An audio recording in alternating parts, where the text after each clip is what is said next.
9월 암송 구절은 고린도전서 3장 9절 말씀이죠. 우리는 하나님의 동역자들이요 너희는 하나님의 밭이요 집이니라.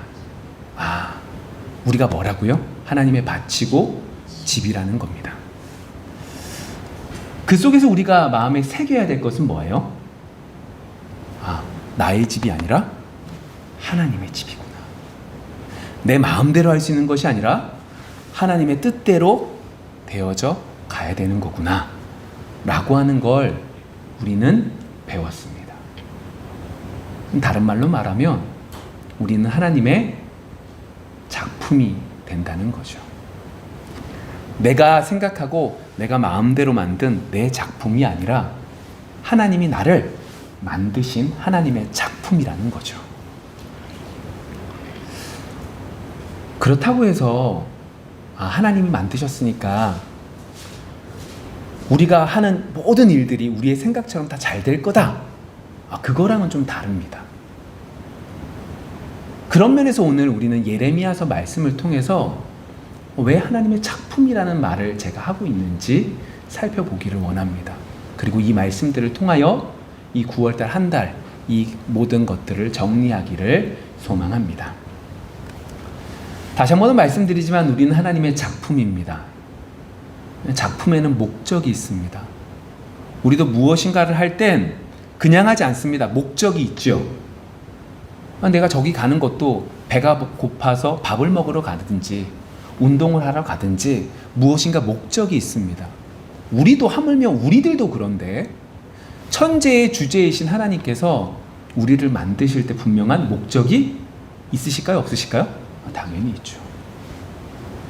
그 목적이 뭘까요? 에베소서 말씀을 좀 볼게요. 에베소서 3장 10절 이렇게 쓰여져 있습니다. 우리는 그가 만드신 바라 그리스도 예수 안에서 선한 일을 위하여 지으심을 받은 자니 이 일은 하나님이 전에 예비하사 우리로 그 가운데서 행하게 하려 하심이니라. 하나님이 우리를 만드셨는데 뭐 때문에 만드셨다는 거예요? 만드신 목적이 뭐라는 거예요? 선한 일을 위하여 우리를 지으셨대요. 하나님이 우리를 작품으로 만드실 때 그 작품으로 만드신 것은 선한 일을 위한 거구나. 여기서 오늘 한 가지 생각하셔야 됩니다. 에베소서에서 말하고 있는 이 선한 일이라는 의미가 뭘까요? 착한 일? 남들을 돕는 것? 선행을 행하는 걸까요? 그것이 아닙니다. 여기서 선한 일이라고 하는 것은 그것과 좀 다른 의미죠. 선한 일이 뭐냐를 찾기 위해선 좀 다른 구절을 좀 한번 찾아볼게요. 그게 요한복음 6장 29절의 말씀입니다. 요한복음 6장 29절에 보시면 이렇게 말을 합니다. 예수께서 대답하여 이르시되 하나님께서 보내신 이를 믿는 것이 하나님의 일이니라 하시니 선한 일에 대한 얘기가 한 구절도 없습니다. 그런데 왜 제가 이 말씀을 넣냐면 먼저 차근차근 살펴보면 하나님의 일이라고 하는 걸 한번 생각해 볼게요. 하나님의 일이 뭘까요? 여러분, 하나님의 일이라고 하면 우리는 흔히 이렇게 생각을 합니다. 내가 하나님의 일을 했어. 어떻게 해요? 내가 교회를 위해서 하나님을 위해서 여러 가지 일들을 봉사하는 거죠. 헌신하는 겁니다. 물질로 하나님께 드리는 겁니다. 시간을 드리는 겁니다. 이러한 것들을 하나님의 일이라고 생각하죠. 그리고 그러한 결과물로 좋은 예배당이 생기고 그리고 좋은 선교지가 생기고 좋은 사람들이 더욱더 예수님을 믿고 나가는 것들을 바라보며 하나님의 큰 일들을 감당했다라고 생각을 하곤 합니다. 그런데 요한복음 6장 39절의 말씀 속에서 하나님의 일이라고 하는 것은 그게 아닙니다. 하나님께서 하신 일이라는 겁니다. 이해되십니까?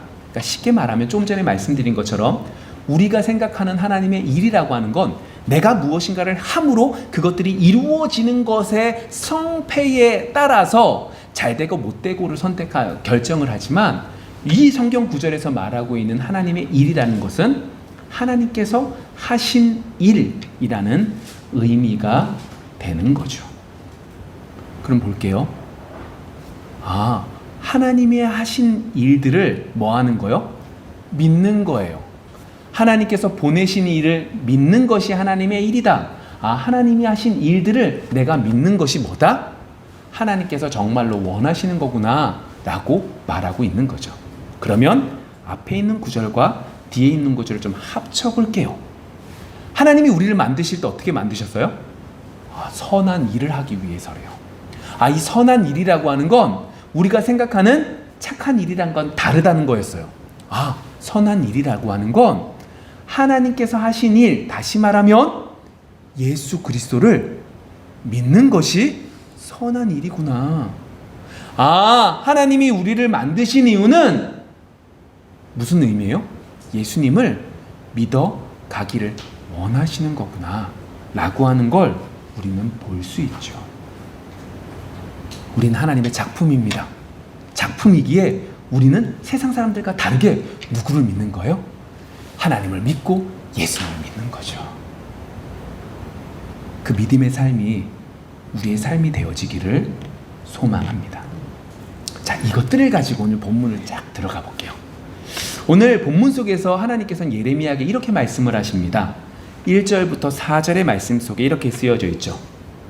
여호와께로부터 예레미야에게 임한 말씀이 이르시되 너는 일어나 토기장의 집으로 내려가라. 내가 거기에서 내 말을 내게 들려주리라 하시기로 내가 토기장의 집으로 내려가서 본즉 그가 농로로 일을 하는데 진흙으로 만든 그릇이 토기장의 손에서 터지매 그가 그것으로 자기 의견에 좋은 대로 다른 그릇을 만들더라. 자, 우리 예레미야라고 하는 사람을 알고 계십니까? 예레미야는 어떤 사람이냐면 제사장 집안입니다. 그리고 이 사람이 살았던 시대는 요시아 왕 때부터 살았죠. 이 요시아 왕이 언제적 사람이냐면 유다 왕국 거의 마지막 때입니다. 이제 요시아가 죽고 난 다음에 그 이후에 아들들이 이제 왕위를 차지하지만 별로 길지 못하고 정말로 힘든 시기, 그 시기 속에 누가 살고 있었느냐? 예레미야가 살고 있었죠. 그래서 예레미야는 하나님의 은혜로 막 잘 되다가 꼬꾸러져서 멸망되고 심지어 포로로 잡혀가는 모습들까지 다 본 사람입니다. 그의 마음이 어떨까요? 너무너무 괴로웠습니다. 자신이 너무나 사랑하는 자신의 동포들이 하나님을 믿지 않고 하나님 앞에 나아가지 않는 것 때문에 때로는 분노합니다. 때로는 절망합니다. 때로는 자괴감에 빠지기도 하고 무기력에 빠지기도 합니다. 너무너무 괴로워서 밤낮 울고 있습니다. 어느 정도 울었느냐? 너무 많이 울어서 시력이 안 좋아지기 시작했답니다. 정신적으로 너무나 고통을 받아서 몸이 점점 축나고 있는 그러한 괴로움을 겪었던, 하나님의 말씀은 받았지만 백성들이 듣지 않는 그 괴로움 속에서 너무너무 힘들어했던 사람이 이 예레미야죠. 하나님이 이런 예레미야에게 오늘 본문 속에서 이렇게 말씀하십니다. 예레미야야, 저기 토기장이 집에 가라. 왜 가라고 하시는 거예요? 토기장이 집에 가면 내가 너한테 할 말이 있다. 여러분, 보통 때는 이렇게 하셨을까요? 하지 않으실까요? 안 하십니다. 그냥 야, 토기장이를 잘 봐. 토기장을 한번 생각해 봐. 라고 말하면 될 문제를 하나님은 지금 어떻게 하셨어요? 저기 가봐. 라고 말씀을 하십니다. 무슨 의미냐? 얼마 남지 않았다고요. 멸망이 얼마 남지 않았다고요. 더 빨리 행해야 된다는 그런 의미 속에서 예레미야에게 보게 하시는 겁니다. 이제 집에 도착했습니다. 딱 도착했을 때 오늘 1절부터 4절의 내용은 이겁니다. 토기장이가 앉아서 농로라고 쓰여져 있죠. 농로가 뭐냐면, 여러분 그 도방 같은 데가 뭐죠? 이렇게 도자기 같은 데 만드는 데 보면 이렇게 돌멩이 같은 거 2개 있어가지고 그 위에 판 있고 그 위에 흙 진흙 놓고 발로 막 돌리면 얘가 뺑글뺑글 돌면서 이렇게 그릇 만들잖아요. 그게 농로예요. 농로에 토기장이가 그 진흙을 올려놓고 그릇을 막 만듭니다. 근데 만들다가 잘못해가지고 그릇이 어그러진 거예요. 그럼 어떻게 하죠? 그거를 그릇 엉망으로 만들면 톡톡톡 다시 진흙을 만들고 다시 다른 그릇을 만들잖아요. 그게 1절부터 4절의 내용입니다. 이제 하나님이 그걸 보게 하시는 겁니다. 그랬더니 하나님께서 말씀이 임하기 시작합니다. 그것이 5절부터 10절까지의 말씀입니다. 내용이 이렇습니다. 몇 가지로 요약하면 여기서 하나님께서 토기장이를 보게 하신 그 토기장이는 누구를 말하는 걸까요? 하나님 아버지. 지금 하나님께서는 예레미야에게 가서 자, 토기장이를 한번 봐봐. 그 만든 농로에다가 그릇을 만드는 거 잘 받아 라고 말씀하신 것 속에 그 토기장이를 누구로 말씀하셨냐? 자신 하나님으로 말씀하고 계시는 겁니다. 아니 왜 토기장이로 말씀하셨냐? 이유는 간단합니다. 이 세상의 모든 것들은 누구 마음대로 된다? 하나님의 뜻대로 된다 라고 하는 걸 보여주는 거죠. 왜요? 토기장이가 그릇을 만드는 건 누구 마음인 거예요? 하나님의 마음이라는 겁니다. 그래서 이 말씀을 하시는 겁니다. 하나님 왜요? 하나님 왜 그렇게 하십니까? 라고 하는 말을 할 수 없다 라고 하는 걸 토기장이를 당신 하나님으로 비유하면서 말씀하고 계시는 거죠. 하나님은 모든 걸 자신의 마음대로 하실 수 있습니다. 우리도 하나님 마음대로 할 수 있는 거죠. 아마도 저는 등치가 크니까 등치 큰 진흙이 되겠죠. 등치가 작으면 작은 진흙이 되겠죠. 다만 그 차이지 우리 모두 다 진흙이고 그 속에서 우리 모두 다 어떻게 해요? 하나님의 뜻대로 움직이는 존재입니다 라고 하는 걸 하나님은 예레미야에게 알게 하고 계십니다. 아 그렇구나. 토기장이는 하나님을 의미하는구나. 하나님이 우주 것들을 아니 우리 한 사람 한 사람들을 하나님의 마음대로 하실 수 있구나. 그렇구나. 좋습니다. 다음에 두 번째로 보면 무슨 얘기를 하고 있냐면 그런데 그런 진흙인 우리가 진흙처럼 살고 싶어 할까요? 하지 않을까요? 안 한다는 거예요. 그걸 뭐로 보여주셨냐? 농로에다가 발을 막 굴리면서 그릇을 만드는데 그 그릇이 만들어지는 것 속에 어떻게 돼요? 텄다. 그러니까 부서졌다고요. 엉망이 됐다고요. 그래서 그 토기장이가 어떻게 해요? 다시 진흙을 모아서 다시 만들었다고 말씀드렸잖아요. 그것처럼 그 그릇이 마음대로 어그러지는 것처럼 우리는 어떤 존재다? 그렇게 하나님의 피조물로 있고 싶어하는 존재다. 존재가 아니다. 있고 싶어 하지 않는 존재다 라고 하는 걸 알려주고 계십니다. 맞습니다. 우리는 하나님의 피조물로 있고 싶어하는 존재가 아닙니다. 우리가 뭐가 되고 싶어요? 토기장이가 되고 싶어합니다. 하나님의 밭, 하나님의 집이라고 봤지만 우리가 원하는 대로 우리의 밭을 꾸며서 하나님 앞에 인정받고 싶어하고 내가 원하는 대로 집을 만들어서 하나님께 인정받고 싶어하는 것이 우리라는 겁니다. 그래서 내 이름이 다른 믿는 사람들보다 높아지고 싶은 거죠. 근데 문제가 한 가지 있습니다. 여러분 하나님이 우리를 만드셨을 때 창세기 1장에서 무슨 형상을 쫓아서? 하나님의 형상을 쫓아서 만드셨습니다. 창세기 2장을 딱 넘어가 보시면 하나님이 흙으로 사람을 만드시고 그곳에 뭘 불어넣어 주세요? 생기를 불어넣어 주심에 뭐가 돼요? 생명이 됐다라고 표현하고 있습니다. 이 말인 즉슨 하나님은 우리를 너무나 잘 만드셨다는 거죠. 너무너무 잘 만드셔서 다른 동물들은 내가 토기장이가 돼야지 내 마음대로 모든 걸 해야지 라고 생각하지 않습니다. 그러나 인간은 내가 토기장이가 돼서 내 마음대로 내 인생을 펼치리라 내가 가장 아름답게 만들어서 하나님께 올려드려야지 라고 하는 생각들을 하고 있다라고 하는 거죠. 여러분 이것들이 우리 사람들의 문명을 발달시켰습니다. 그쵸? 선풍기로 옛날엔 선풍기로만 해도 시원했는데 이제는 어떻게 해요? 에어컨 없으면 뭐가 이상해요. 그쵸? 그만큼 이것들이 어떤 면에서 도움이 됐습니다. 근데 가장 큰 문제점이 한 가지가 있습니다. 문제점이 뭘까요? 하나님이 분명히 잘 만드셨잖아요. 너무너무나 잘 만드셔서 우리는 다른 피조물들은 그런 생각 안 하는데 우리는 내가 토기장애가 돼야지 라는 생각을 가질 만큼 너무나 잘 만드셨다고요. 근데 가장 큰 문제 한 가지가 있습니다. 하나님과 우리의 다른 점이 분명하게 한 가지가 있습니다. 그게 뭘까요? 우리의 능력이 유한할까요? 무한할까요? 유한한다는 게 문제입니다.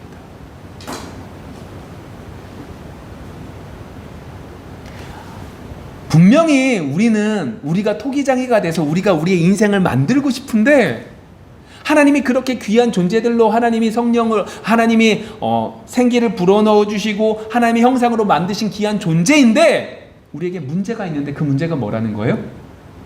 우리의 능력이 한계가 있다는 거예요. 그래서 우리가 가지고 있는 그것들을 계속해서 드러내서 쓰면 어떻게 돼요? 몸이 쭉 가라앉습니다. 몸도 연약해지고 모든 것들 속에서 연약해지게 되죠. 그게 가장 큰 문제라는 겁니다. 우리가 토기장애가 절대 될 수 없습니다. 우리는 진흙인데 문제점은 우리가 진흙인 것을 모른다는 거죠. 이렇게 생각합니다. 진흙이라고 하기에는 우리가 너무나 잘났습니다. 그런데 우리에게 능력이 한계가 있다는 거죠. 그 한계 때문에 결국 아무것도 할 수 없음에도 불구하고 우리는 그렇지 않다라고 바락바락 거리고 있는 거죠. 아무리 잘났다고 해도 진흙은 진흙입니다. 아무리 잘났다고 해도 흙은 흙입니다. 나는 진흙인데 너는 황토냐? 너는 저 모래냐? 내가 너희보다 낫다. 도찐 개찐입니다. 다 흙입니다. 그런데 문제는 우리는 그러한 것들 속에 내가 하나님 앞에 내가 진흙입니다 라고 말하면 어떻게 생각할까요? 죽는다고 생각한다는 겁니다. 죽는 게 아니라 너무나 좋은 그릇이 될 수 있는데 우리는 하나님 앞에 내가 진흙이에요 라고 말하는 것이 나를 죽이는 것이라고 생각하고 있는 거죠. 오늘 예레미야에게 하나님은 그 모습을 보여주고 계시는 겁니다. 이걸 그대로 시편에서는 이렇게 표현하고 있었죠.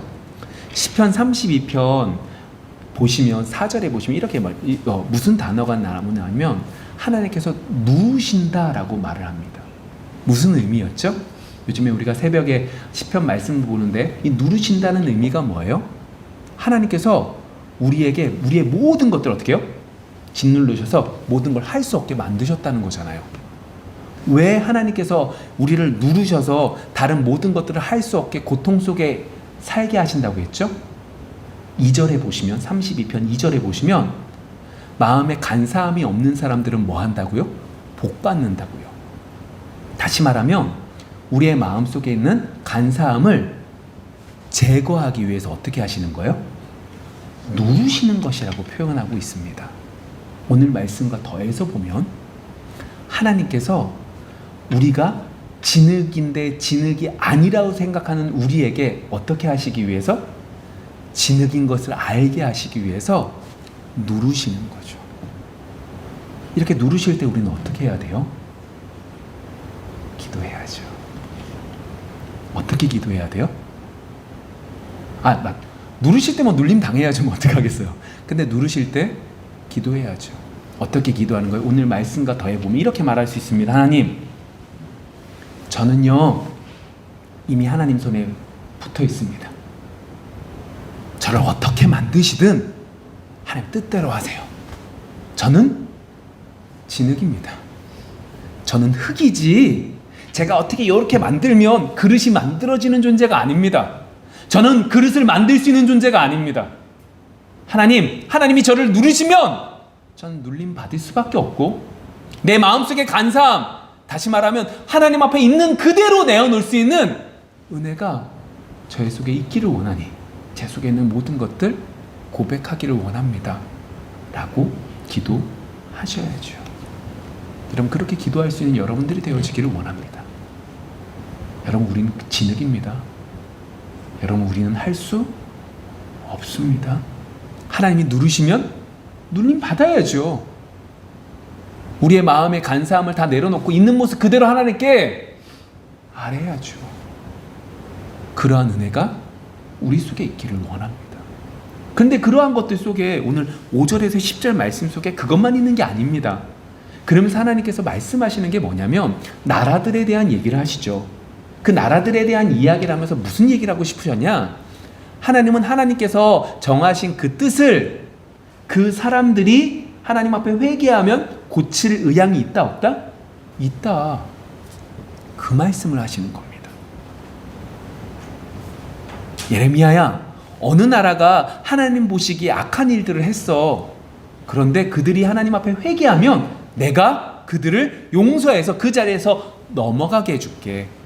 그런데 만일 그 나라가 하나님의 축복을 받고 있었는데 그들의 마음속에 교만함이 생겨서 하나님을 버리면 어떻게 할 거다? 내가 그 사람들을 그 저주의 자리로 다시금 집어넣을 거야 라고 말씀을 하십니다. 여러분 기억하세요. 옛날에 얼마나 잘 믿었느냐? 중요하다 중요하지 않다? 중요하지 않습니다. 내가 옛날에 하나님께 얼마나 헌신했는지 아냐? 내가 진짜로 옛날에 금식도 몇 번 하고 기도원도 몇 번 가고 말씀도 몇 번 읽었고 내가 헌신도 이만큼 했으며 내가 헌금도 이만큼 했어. 중요하지 않습니다. 지금이 중요합니다. 여러분 지금 이 시간 하나님께 온전히 나아가야 되죠. 여러분 지금 어떤 믿음을 갖고 있느냐를 뒤돌아보십시오. 여러분 어떤 마음으로 나오셨습니까? 그것이 정말로 중요한 거고 그것이 정말로 중요하다고 주님은 지금 말씀하고 계시는 거죠. 야, 너희 이스라엘, 너희 유다가 지금까지 엉망진창이 돼서 멸망할 수밖에 없는 상황이지만 너희 뜻을 돌이키면 내가 너희들을 용서해 줄 거야. 그러니까 회개해 라고 하는 말씀을 하시는 거예요. 근데 오늘 중요한 건 이겁니다. 42절. 그러나 그들이 말하기를 이는 헛되니 우리는 우리의 계획대로 행하며 우리는 각기 악한 마음이 완악한 대로 행하리라 하느니라. 무슨 얘기냐면 하나님께서는 예레미야에게 토기장의 그 여러 가지 이야기들을 통하여 너희들이 지금 뭐 해라? 회개해 라고 말씀을 하셨습니다. 그리고 이 말을 전하라고 말하죠. 근데 이스라엘 남유다 백성들이 그것을 어떻게 받아요? 받지 않아요. 뜻을 돌이키지 않습니다. 왜요? 아니 여러분 반대로 생각해보면 여러분들이 만약 이 얘기를 들으면 여러분은 어떻게 하셨을까요? 회개했을 거라고 생각을 하지만 아마 우리는 유다 사람들과 비슷했을 겁니다. 근데 이 사람들이 왜 돌아서지 않았을까요? 뭐 때문에 돌아서지 않았을까요? 교만 때문입니다. 왜 교만이라고 표현하냐면 이 얘기입니다. 아까 전에 말씀드렸죠. 진흙인데 진흙이라는 걸 인정하고 싶어 안 한다고요. 나를 딱 보니까 하나님이 이 정도로 잘 만드신 걸 보니까 어때요? 진흙이라고 하기는 좀 아까운 거예요. 내가 조금만 노력하면 그나마 좀 예쁜 그릇을 만들 수 있을 거라고 생각을 하는 거죠. 그런데 그러한 생각을 가지고 있는데 하나님이 이 말씀을 딱 하시면 어떻게 들려요? 내 자존심을 꺾는 게 쉽지 않는 거예요. 여러분 이게 되게 어려운 얘기 같지만 이렇습니다. 말씀이 선포됩니다. 여러분 그 말씀을 딱 들었을 때 그 말씀이 가끔가다 튕겨낼 때가 있습니다. 도저히 받고 싶지 않은 부분들이 있습니다. 때때로 목회자가 잘못 설명을 하거나 할 수 있습니다. 그러나 그것이 아니라 하나님 말씀이 들려오는데 그 말씀이 나의 교만함으로 그것이 받아들여지지 않는 거죠. 예를 들면 이겁니다. 서로 사랑하랍니다. 사랑돼요? 안 돼요? 죽도록 안 돼요. 사랑해야지 하지만 어때요? 안 돼요. 그런데 이것보다 좀 더 가면 이겁니다. 한번 나의 뒤통수를 딱 쳤습니다. 다음번에 또 칩니다. 그러나 사랑하란 마음 먹고 또 사랑합니다. 3번, 4번 계속 뒤통수를 칩니다. 사랑 됩니까? 안 됩니까? 안 돼요. 그럼 하나님 앞에 어떻게 해요? 하나님, 제가 진짜 7번씩이나 참았습니다. 아우, 도저히 못 참겠습니다, 하나님. 이건 하나님도 인정하시잖아요. 이건 말도 안 되는 거잖아요, 하나님. 그게 우리 마음속에 생기죠. 뭐 때문이에요? 죄송하지만 교만 때문입니다. 저도 걸리고 우리 모두 다 걸립니다. 근데 이게 뭐 때문이라고요? 우리 교만 때문이라고요. 지난주에 말씀드렸습니다. 하나님은 맞고 우리가 틀린 겁니다. 받아들여지지 않으면 그 말씀이 잘못된 게 아니라 우리가 잘못된 겁니다. 교만 때문이죠. 12절의 말씀 속에 교만함이 나타나 있습니다. 그런데 실제는 하나님 앞에 고개 숙이고 내가 진흙이란 것을 알릴 때 어떻게 되는 거예요? 더욱더 큰 은혜가 임하게 됩니다.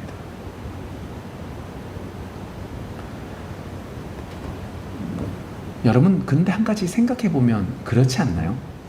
하나님은 예레미야에게 이 말을 이제 행동으로 옮기게 하시긴 했지만 남유다 백성들이 이 말을 안 들었을 걸 알까요, 모를까요? 아실까요, 모를까요? 알고 계십니다. 그게 좀 희한하지 않아요? 여러분, 그런 생각 안 해보세요?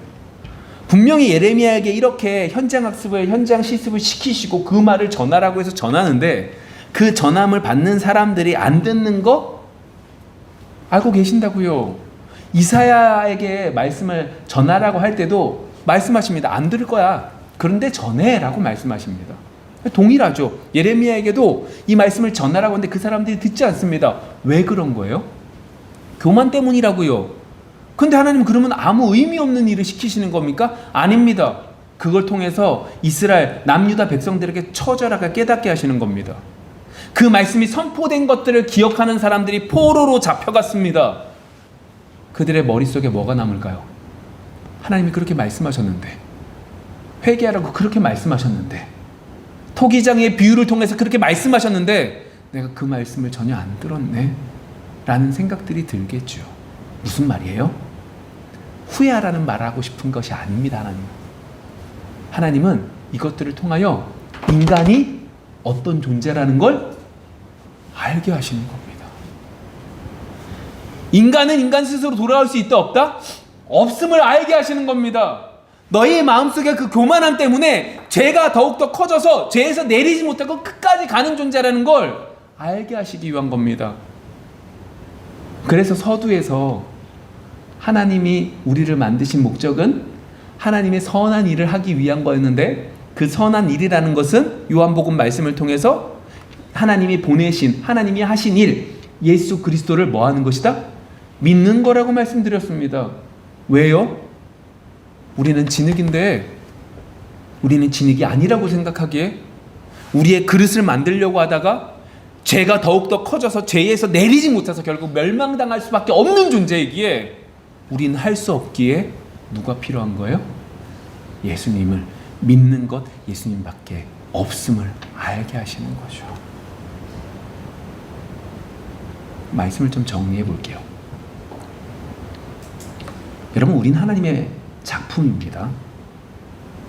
작품이라고 말씀드리는 이유는 내가 하나님 작품이기 때문에 내가 작품이냐 당당하게 가라는 의미가 아닙니다. 하나님의 작품이기 때문에 하나님께서 만들어 가신다는 의미입니다.